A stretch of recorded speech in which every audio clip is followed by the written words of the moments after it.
ustedes que le es difícil vencer un mal hábito? Yo no sé ustedes, pero yo tengo algunos malos hábitos que digo, wow, o sea, quiero vencer esto, quiero dominar esta situación y a veces caigo y otra vez y repito y digo, Señor, ¿hasta cuándo, no? No sé si es solo mi experiencia, pero hermanos, es la experiencia creo que de muchos, ¿verdad? Entonces, por eso el profeta, entendiendo esa situación, dice, mudará el etíope su piel.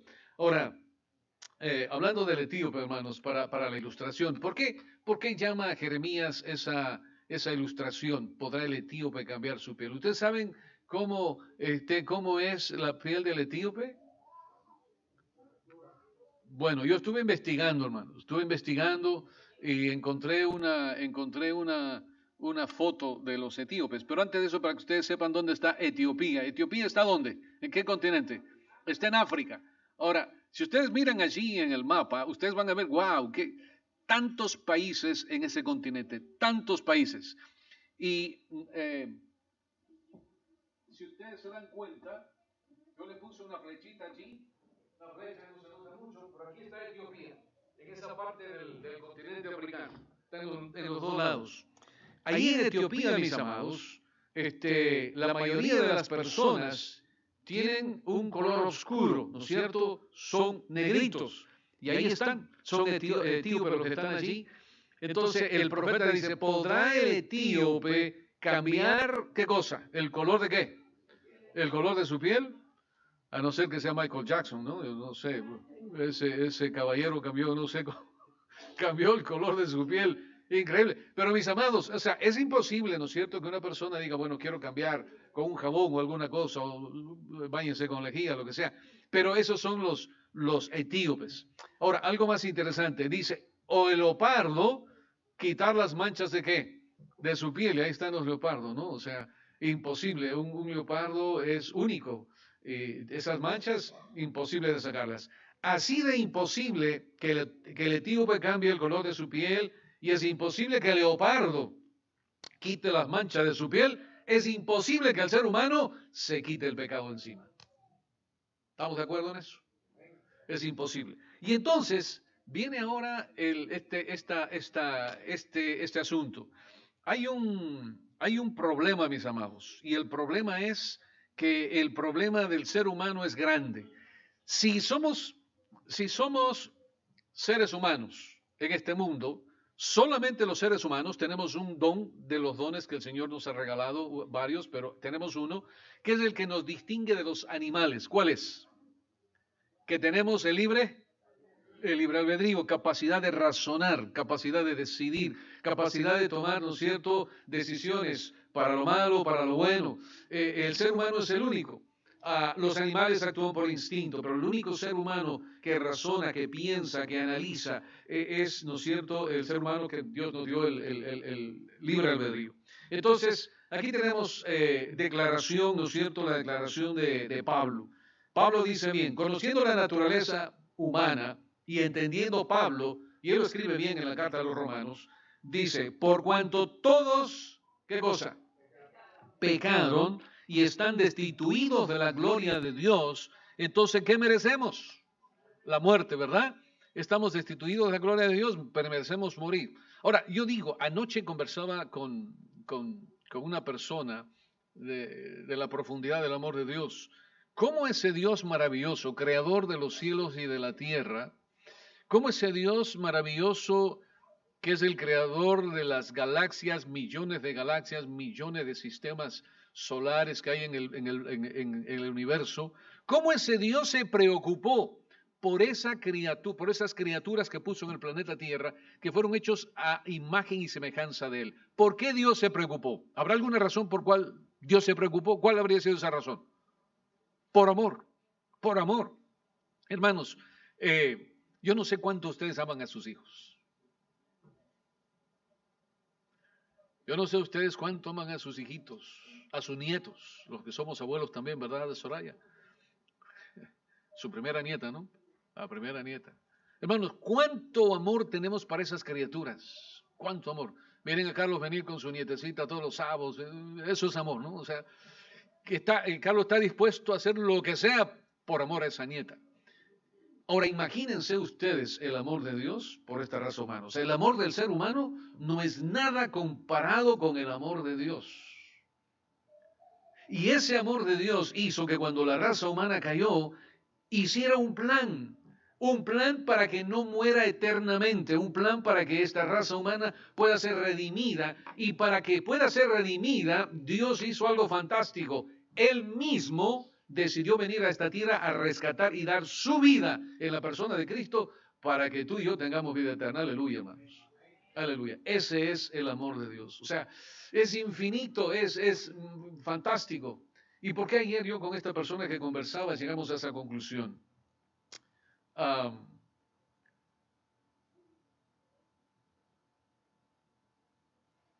Estuvimos ayer en la casa del hijo, es el hijo con quien hablaba, y él tiene dos gatos negros y los tiene mal acostumbrados.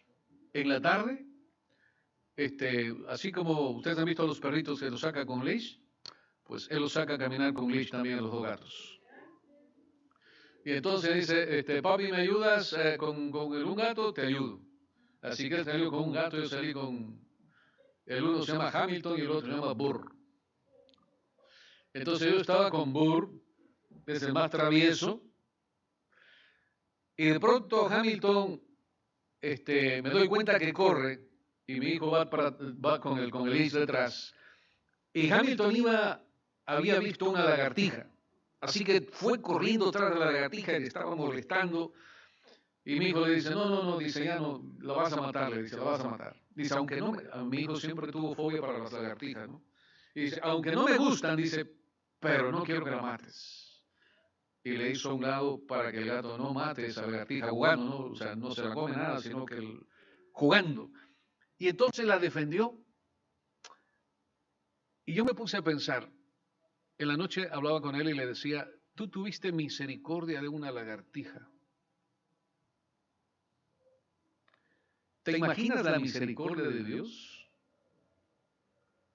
Tú tuviste misericordia de un animalito, hiciste que este otro animal no lo mate.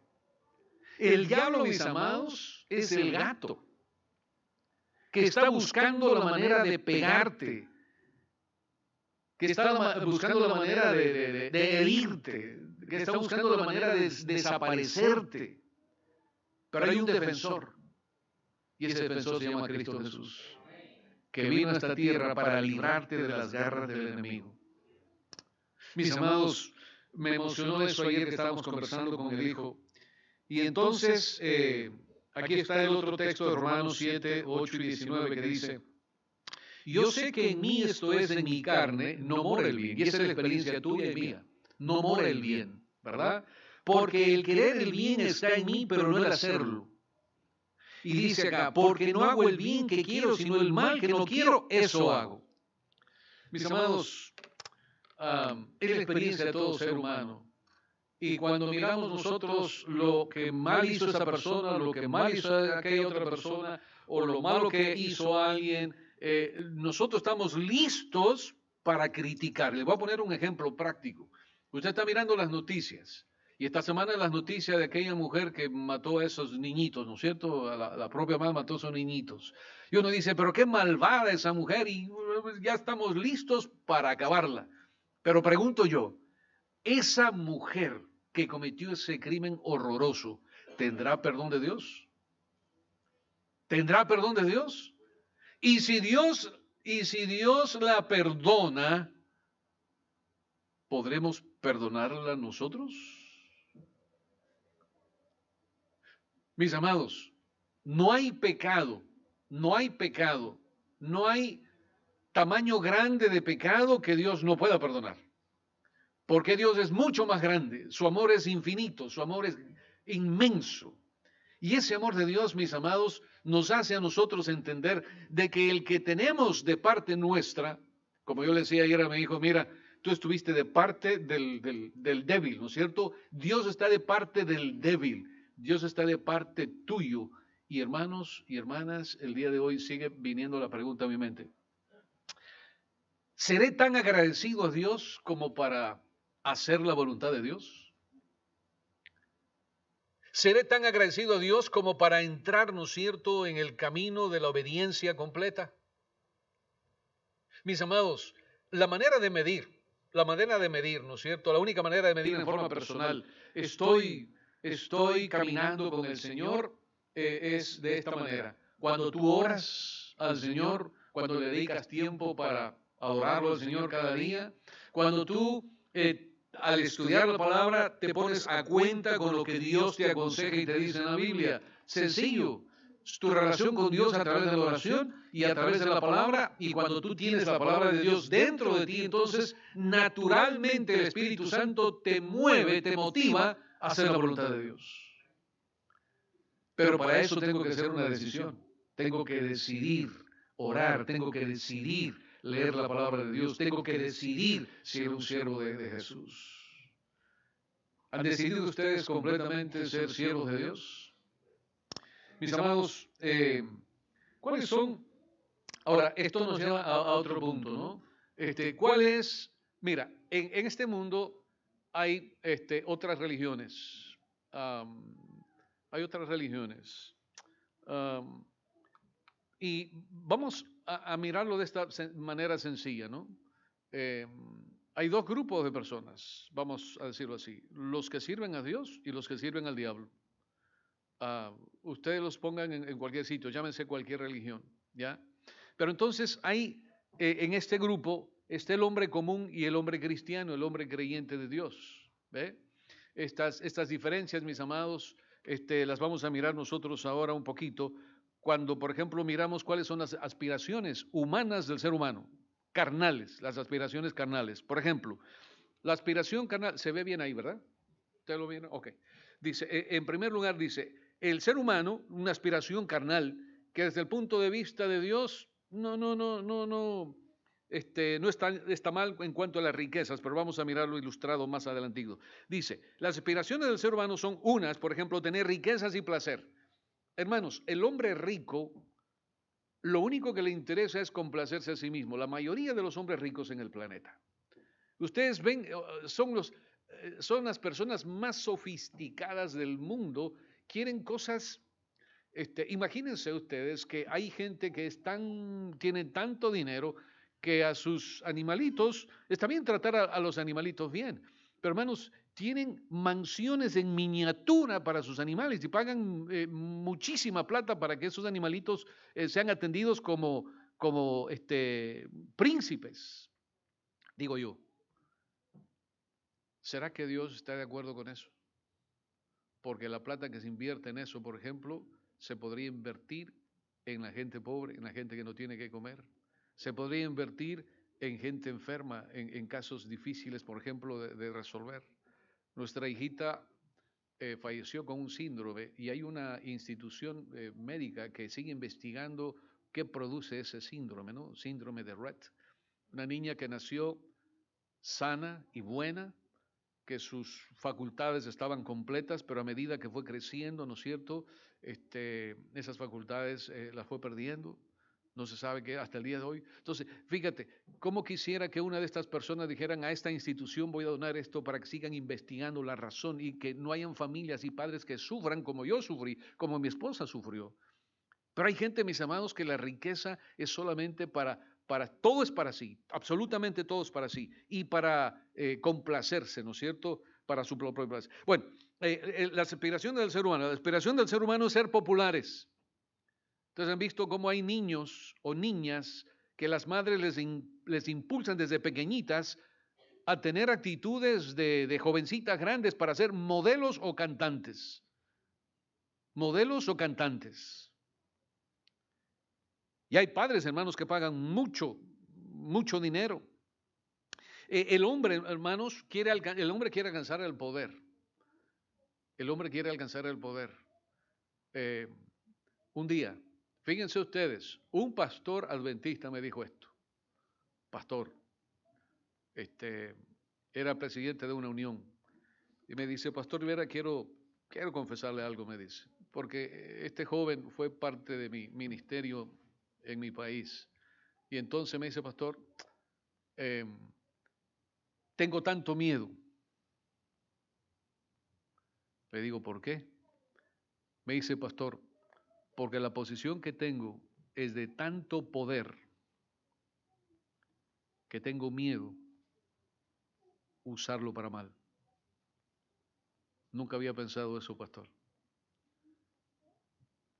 Así sea bueno lo que usted está haciendo, si alcanza una posición de poder, hermanos, si no está bajo la dirección de Dios, ese poder puede ser nocivo. Y el ser humano lo que quiere es justamente eso, poder, ¿no? La mayoría. Y cuando hablo de poder, mis hermanos, es muy amplio eso, no hay tiempo para hablar el día de hoy. Pero, por ejemplo, el poder. El hombre quiere tener poder en la casa. No sé cómo sea en tu casa, Soraya, pero no sé cómo sea en la casa de ustedes. Pero hay mujeres que quieren tener el poder en la casa. Hay hijos que quieren tener el poder en la familia. Imagínense ustedes ya más a lo grande, ¿no? A nivel político. El hombre quiere tener influencia sobre los demás. El hombre quiere viajar, divertirse, ¿no?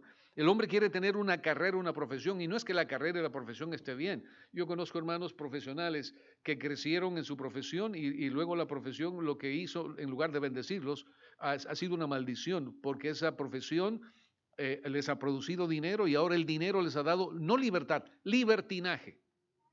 ¿Ya? Ese es el ser humano común, ese es el hombre común. Y finalmente, hermanos, el ser humano quiere tener una vida larga. Ustedes se dan cuenta cómo la ciencia ahora están congelando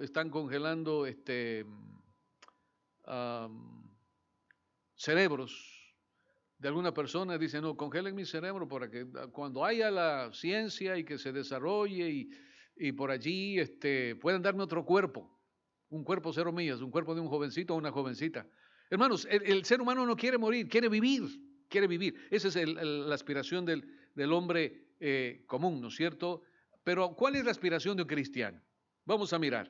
Y aquí vamos, esto es como un espejo en este momento, hermano. Esto es como un espejo. ¿Cuál es o qué es lo que debería estar pasando en su vida y en mi vida? En primer lugar, conocer a Dios y a Jesús, ¿no es cierto? Y hacer su voluntad. ¿Cuál es la diferencia con el hombre común? Que el cristiano, su deseo es conocer a quién. Conocer a Dios. Y mis amados, ustedes están aquí en esta iglesia el día de hoy porque quieren ¿qué cosa? Aprender más de Dios. Aprender más de Jesús, del amor de Jesús. Por eso están aquí en la iglesia. Pero no solamente eso. Si estamos aquí por conocer o solamente porque ya nos tocó venir el sábado. Pero hermanos, no solamente es el asunto conocer. El asunto es hacer la voluntad de Dios, lo que dice en su palabra. En segundo lugar, dice, la aspiración del cristiano es tener el hábito de ¿qué cosa? Leer. Hermanos, si no lees la Biblia, cada día te estás perdiendo el alimento espiritual que el Señor quiere darte. Tienes que leer la Biblia. Y cuando digo tienes que leer la Biblia, no solamente me refiero al estudio de los proyectos escuela sabática, me refiero a leer la Biblia.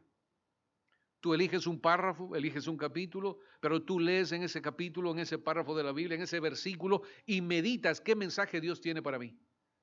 Pero tienes entonces que leer la Biblia, tienes que practicar la oración personal e intercesora. O sea, diariamente tienes que leer la Biblia, tienes que hacer tu oración para conocer a Dios y tienes que, como consecuencia de eso, te sale natural hacer el bien a quienes, a los necesitados, hablar a otros de tu fe y también el deseo de tener la vida eterna e ir al cielo. ¿Estás tú en ese cuadro? Si estás en ese cuadro, hermanos, gloria a Dios. De lo contrario, tenemos que hacer arreglos en alguno de esos puntos, porque lo que el Señor quiere es darnos justamente esa bendición. Ahora, la Biblia nos ilustra esto con una persona, un personaje del Nuevo Testamento. ¿Se acuerdan ustedes la historia de Jesús? Leímos ahí en San Lucas capítulo 19, ¿verdad? Lucas capítulo 19, verso 1. Dice, y habiendo entrado Jesús en Jericó, iba pasando por la ciudad. Es interesante, hermanos. Jesús con sus discípulos estaban haciéndolo, hermanos, cuando Jesús entra a Jericó, estaba cerca de ser crucificado. Y mira lo que dice. Sucedió que un varón llamado Zaqueo, que era jefe de los publicanos y rico, y ahí estaba la historia de Zaqueo, vamos a mirar un poquito hoy. Y quiero contarles algo, hermanos. Hace algunos años, creo que, no sé, unos 7 años atrás, la conferencia organizó un viaje aquí para Israel. Y entonces fuimos con mi esposa. Y entonces ahí, en el tour, llegamos a esta ciudad que se llama, ¿qué cosa? Jericó. Jericó, mis amados, es conocida como la ciudad más antigua del mundo. Eso es lo que se dice allí, ¿no? La ciudad más antigua del mundo. Hablando un poquito de Jericó, en Jericó, hermanos, hay muchas experiencias en la vida de Jericó. Jericó, ¿se acuerdan ustedes quién conquistó Jericó? Josué, ¿no es cierto? Ahí está la ciudad, están los restos, las ruinas de lo que fue la antigua Jericó y la nueva Jericó, y eso es, hermano, un desierto en ese lugar. Pero quiero comentarles algo, miren, la ilustración, la ciudad de Jericó más o menos tenía esta forma, los arqueólogos, la gente ilustra esto de esta manera, esa era la gran Jericó, y esa Jericó, los muros que le rodean, eran justamente los que tenía que atravesar ¿quién? Josué, Josué con el pueblo de Israel. Así que llevándoles un poquito la historia de dónde estaba Jericó, que era, ¿no es cierto?, dónde estaba Zaqueo en este momento trabajando, hablándoles de Jericó. Aquí se ve, ¿no es cierto?, una vista panorámica de lo que están parte de las ruinas, ahí la parte verde a un costado, y al fondo se ve parte de la ciudad, hermanos. Eso es muy seco y en el verano es calurosísimo. Y ahí hay no me acuerdo cómo se llaman esas máquinas que suben y bajan ahora mismo, porque suben ahí está lo que la tradición dice que estaba el monte de las tentaciones. ¿Se acuerdan ustedes? A Jesús fue tentado y le llevaron al monte. Ese monte está allí, en el monte, ahí en Jericó, para que ustedes tengan una idea de las cosas que hay en Jericó. Esa fuente es una fuente, estuvimos con mi esposa ahí, cogimos un poquito de agua y eso. Esa fuente tiene una historia. Eliseo, mis amados, eso está en Segunda de Reyes, no me acuerdo el capítulo ahora mismo, pero en Segunda de Reyes, mis amados, está la historia cuando eh, Eliseo, ¿no es cierto? Había eh, el agua que no había, eh, este, Eliseo pide que traigan un cántaro y entonces Dios habla con Dios y hace que salga agua hay una en la parte de atrás, no sé si tengo esa foto, se produce una fuente de agua y ahí está, ese es el texto, donde los textos bíblicos, lamento no haberlo puesto en mi diapositiva ahí, es en Segunda de Reyes. Entonces ahí está en la historia cuando Eliseo, hermanos, hace que salga esa agua. Y esa agua, los lugareños allí, los que viven en Jericó, dicen que la promesa de Dios que iba a traer sanidad y que iba a haber agua en abundancia, dicen, desde aquella época esa agua sigue, no ha parado el agua de correr. O sea, eso es un milagro de Dios, ¿verdad? Un milagro de Dios. Así que bueno, Jericó estaba allí. Pero la historia cuenta aquí en el capítulo 19 que estaba Jesús entrando y de pronto ahí en un sicómoro estaba ¿quién? Estaba Zaqueo. Estaba ahí. De paso, hermanos, ese árbol que ustedes lo ven ahí existe. Esa fotografía fue tomada en ese lugar. ¿A cuánto les gustaría viajar a Israel para conocer todo eso? ¿Sí? Ok. El próximo año, hermanos, el próximo año vamos a ver si hacemos un plancito y vamos para Israel. Ok, ese es el árbol, ese es un sicómoro allí. Entonces ahí estaba Zaqueo, y Zaqueo, hermanos, finalmente en la Biblia acá, en el capítulo 19 de sus Biblias, dice que Jesús le dijo, cuando lo miró, ¿verdad? Le dice que procuraba mirarlo y Jesús le dijo, desciende, date prisa, porque hoy es necesario, 19:5, que pose yo en tu casa. Entonces él descendió a prisa y le recibió gozoso. Ahora, ¿quién era Zaqueo, hermanos? Zaqueo era una persona que todo el mundo le quería. ¿Quién era? ¿Qué saben ustedes de Zaqueo? Era un publicano, ya. ¿Y quiénes eran los publicanos? Cobradores de impuestos, pero aquí también se cobran los impuestos y no los odiamos. Era un ladrón, un saqueador, aprobada por la ley de los romanos. La palabra, hermanos, publicano, es interesante que la palabra publicano se refiere a la cobranza de impuestos, ¿no es cierto? Se me escapó ahora mismo. El griego no lo aprendí bien en el seminario, pastor, y cuando lo quiero usar a veces me va a la cabeza. Pero miren, la palabra griega dice que es cobrador de impuestos igual. El asunto es el siguiente, que los romanos, al conquistar un país, un pueblo, organizaba de tal manera sus distritos para cobrar los impuestos, ¿verdad? Entonces, él hacía algo, ellos hacían algo como una subasta de mercado. Y entonces había hombres ricos que decían, ok, yo quiero esta sección. Y entonces le pagaban al gobierno romano una gran cantidad de dinero por ser ellos los recaudadores de impuestos de ese lugar. Y no solamente eran recaudadores de impuestos, eran también jefes de aduana. Así que imagínense la cantidad de dinero que corría por ahí. Entre esa gente que tenía dinero, habían judíos que tenían dinero y querían hacer más dinero. Saqueo era uno de ellos. Entonces compraban, o sea, había una, no sé, en español se dice licitación, o había un concurso como de merecimientos, y entonces al que pagaba más, los romanos decían, ok, tú eres el jefe, págame, y entonces él decía, ok, todo esto es mío para cobrar impuestos. Entonces, Saqueo no solamente era que él se sentaba a cobrar impuestos, sino que él tenía empleados que también eran, ¿qué cosa? Publicanos, eran los publicanos realmente los cobradores que trabajaban para él, que también podían ser judíos. Ahora, ¿por qué los judíos odiaban a los publicanos? En primer lugar, porque eran colaboradores de ¿quiénes? De Roma, que eran paganos. Segundo lugar, los judíos odiaban a los publicanos porque el único dueño de todas las tierras, ellos consideraban que era ¿quién? Dios. Y a los romanos decir esto es mío, estaban diciendo, o ellos creían que los romanos eran, ¿no es cierto?, usurpadores de la gloria que le corresponde solo a Dios. O sea, miren ustedes, habían varias razones. En tercer lugar, hermanos, odiaban a los publicanos porque ellos decían, estos son no solamente empleados de los ladrones, sino que ellos también son ladrones y además hacen mal al pueblo cobrando de más. Hermanos, era un odio que los tenían. Estos publicanos, que muchos eran en realidad ladrones, habían con ciertas excepciones, me imagino, pero les digo una cosa, no podían ir a la iglesia, porque como los publicanos se contaminaban con los romanos, nada impuro podía ir ¿a dónde?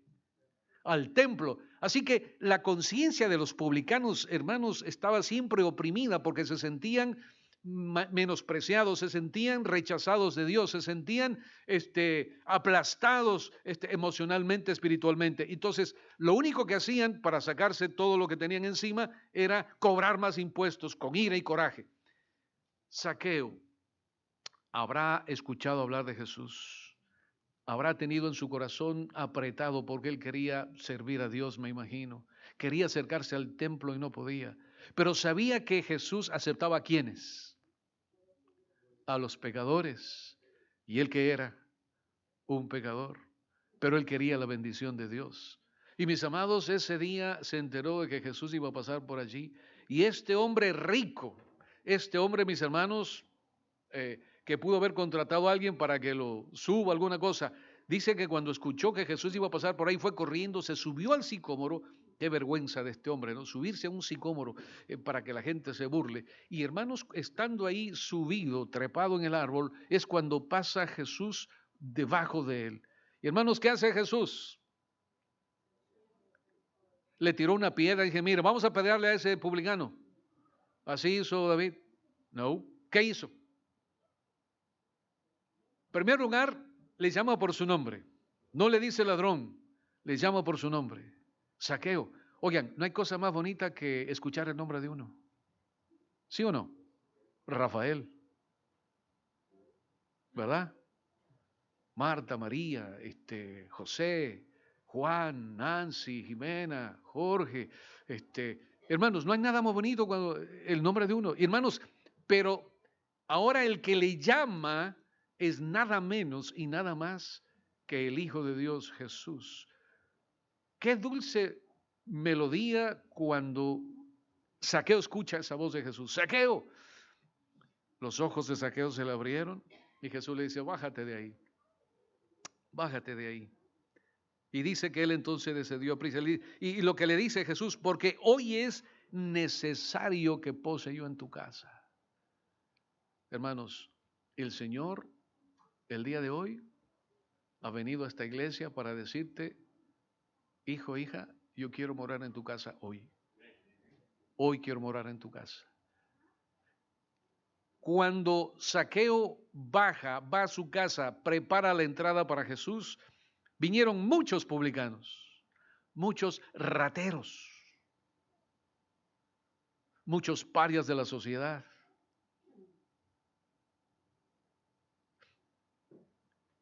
Y dice ahí la palabra del Señor, cuando toda la gente miró esto, comenzaron ¿a qué? A murmurar. ¿Saben algo, mis amados?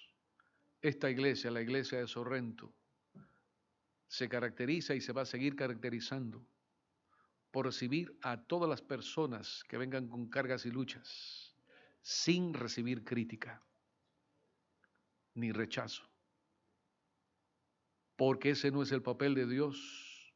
El papel de Dios es salvarnos, el amor de Dios nos salva y nosotros tenemos que seguir los pasos de Jesús, tenemos que amar a aquel que viene a esta iglesia tal como es, con sus cargas, sus luchas, sus pecados. Yo no sé cuáles son sus luchas, hermanos, el día de hoy. Yo no sé cuáles son sus pecados, pero esta iglesia está abierta para todo pecador. Porque esta iglesia, el motivo de esta iglesia, el motivo de estar aquí es para eso. Para decirle, Señor, gracias porque tuviste misericordia, decidiste este sábado venir a la iglesia de Sorrento porque tú amas a cada uno de los miembros, amigos y visitas que llegaron aquí a la iglesia de Sorrento. Y estando ahí sentado, entonces, miren el resultado. El resultado, hermanos, Zaqueo abrió su corazón. Zaqueo no sabía cómo pagarle a Dios el amor que recibía de Jesús. Hermanos, no podemos pagar el amor de Dios. No hay dinero que pague el amor de Dios. Y entonces este hombre pecador, puesto en pie, comenzó a decir, he aquí, Señor, la mitad de mis bienes doy a los pobres, y si en algo he defraudado a alguno, se lo devuelvo ¿cómo? 4 veces, cuadruplicado. Pregunto yo, ¿había arrepentimiento ahí? Había un genuino arrepentimiento, porque el genuino arrepentimiento nos lleva a hacer la voluntad de Dios. Mis amados, ¿estás listo para el encuentro con el Señor Jesús? Aquí está la oportunidad que Dios te ofrece el día de hoy de decidir poner nuestra vida en armonía con la palabra del Señor y caminar, ¿no es cierto?, por fe, haciendo lo que Zaqueo estaba haciendo, armonizando su vida con el amor de Jesús, con el amor de Jesús, con el amor de Dios. Así que, mis amados, Jesús, la expresión, hermanos, y qué lindo, ¿no? Qué lindo. Jesús le dice finalmente, hoy ha venido la salvación a esta casa, por cuanto él también es, ¿qué cosa? ¿Hijo de quién? Hijo de Abraham. ¿Qué somos, hermanos? Hijos de Dios. El momento que ustedes aceptaron a Jesús en su corazón, ¿se convirtieron en qué? En hijos de Dios. Así que el día de hoy yo le pregunto a usted, finalmente, ¿cuántos de ustedes quieren decirle, Señor, gracias porque tú me consideras tu hijo o tu hija? Démosle gracias a Dios, ¿verdad? Somos hijos de Dios. Ahora, la otra pregunta es, siendo que somos hijos de Dios, ¿cuántos queremos, no es cierto, decirle, Señor, no solamente te agradezco, sino también ayúdame, Señor, a demostrar el amor que tengo a ti haciendo tu voluntad? ¿Cuántos quieren pedir al Señor que les ayude para mostrar ese amor? Hermanos, la manera más linda de demostrar ese amor al Señor es amar al prójimo. Ama a tu enemigo, pide perdón, ponte a cuentas con tu papá, con tu mamá, con tu tío, con tu tía, con tu abuelo, con quien quiera que sea, y vive el amor de Dios en tu corazón. Mis amados, que Dios nos bendiga el día de hoy. Y que el Señor, hermanos, llene nuestro corazón y que nuestro pecho se hinche del amor de Dios y de gratitud, siendo de que, a pesar de lo que somos, vino el Señor del cielo a esta tierra a darnos el regalo de la vida eterna en Cristo Jesús. Gloria sea mi Dios. Vamos a cantar, mis amados. Vamos a cantar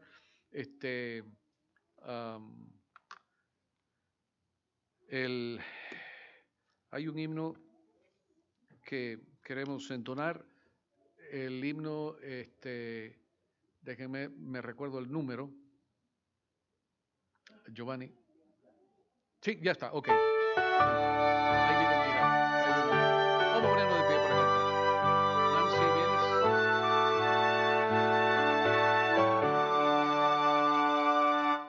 Hoy vibra el mirar a la Santa Cruz, dice Jesús, mírate a mí, nada el mundo y sus glorias hay, tesoros brillantes se ven allí. Oh, mirad, salgaréis, vida mía, la cruz, salvación recibiréis en el Redentor Jesús. Y cuando miré a mi Salvador, dulces sonrisas Él me dio. Hoy del maligno soy vencedor, mirando a la cruz donde Jesús murió. Oh, mirad, salgaréis, vida mía, la cruz, salvación recibiréis en el Redentor Jesús. Mirando a Jesús siempre confiaré en sus promesas y poder. Nunca vencido del mal seré, el cielo me ayuda a obedecer. Oh, mirad, salgaréis, vida mía, la cruz, salvación recibiréis en el Redentor Jesús, el buen Jesús. Amén. En Jeremías 9:24, el profeta dice esto. ¿Cuál es la aspiración de Dios? Mas alábese en esto el que se hubiere de alabar, en entenderme y conocerme, que yo soy Jehová, que hago misericordia, juicio y justicia en la tierra, porque estas cosas quiero, dice Jehová. Oremos. Padre amado, qué hermoso, Señor, entender cuánto nos amas. Señor, es imposible medir tu amor, Señor, pero lo sentimos, lo vemos, sentimos tu presencia. Señor, permite que tu palabra pueda quedar grabada en nuestro corazón. Permite, Señor, que en nuestro corazón puedas reinar tú. Permite, Señor, que al estudiar tu palabra, Señor, podamos mirar, oh Dios, cuán grande tú eres. Que podamos reconocer, Señor, la grandeza de tu amor, la grandeza de tu sacrificio, Señor. Y que nuestra vida, Señor, sea una vida de continua alabanza, honra y gloria para ti, de obediencia, Señor, en nuestra vida. Señor, perdona si no hemos estado haciendo tu voluntad. Perdona nuestros pecados. Ayúdanos, Señor, a observar tu santo día de reposo, Señor, porque es una señal entre ti y nosotros, oh Dios, porque te reconocemos como el Creador, Señor. Por eso, Padre, el día de hoy queremos entregarte nuestra vida una vez más. Gracias, Señor, por ser nuestro Dios, por amarnos tanto, Señor, y ayúdanos, Padre, a fortalecer nuestra fe, para que nuestra fe, Señor, pueda llevar a otros también a conocerte y tener fe en ti igual. Gracias, Padre, llévanos a nuestros hogares y, cariñoso Dios, que en este día recordemos que tú eres el creador de todo. Fuiste nuestro creador, pero ahora eres nuestro redentor. Oramos en el nombre de Jesús. Amén, Señor. Amén, amén. Hermanos, los miembros de junta, no vamos a demorarnos más de 5 minutitos, por favor. Se me quedan un momentito aquí. Gracias.